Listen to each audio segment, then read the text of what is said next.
This is how you use blow-dry brass. Now the only parts you need are the jar and the ramrod.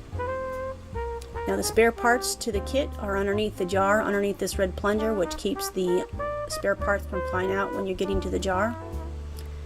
Now after you get done playing each day, you're going to dry out your mouthpiece by putting the ramrod into the throat end or the cup end, and also drying out the shank end. Now if you have a clean mouthpiece and once you play on it every day, if you keep it dry, it actually stays quite clean. Now inside the jar is a loaded or drenched foam bit. Blow it through, and it's 91% isopropyl alcohol or rubbing alcohol. You want to put all of that, as much as that, back into the jar for later use as possible, and the alcohol simply really expands the foam. You can see how much larger it is than on the dry bit. You pinch and roll the loaded bit into the receiver and then move it past the receiver with the ramrod. So each day at the end of your last time playing, you want to dry out all of your mouthpieces that you've played on. I'm putting it through the throat, removing the mouthpiece before putting it away, and then drying out the shank. And you'll take the loaded foam bit, and I use a little cotton ball at the bottom of a container to put the wastewater in.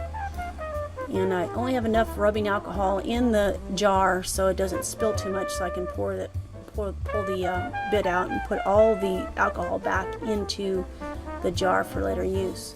You pinch and roll, put the foam bit into the receiver, and then I move all the slides to the stops or hold them in place and put all the valves down and blow it through first. That makes the bit go through the entire length of the tubing of the horn. I do that one more time with all the valves depressed. And again, putting the wastewater not back in the loaded jar but into your waste container.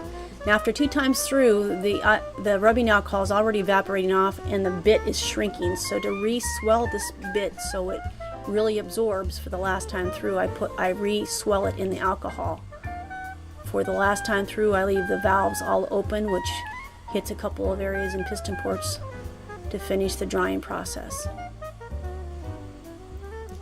And then you put the bit back into the container, and you're pretty much done for the day.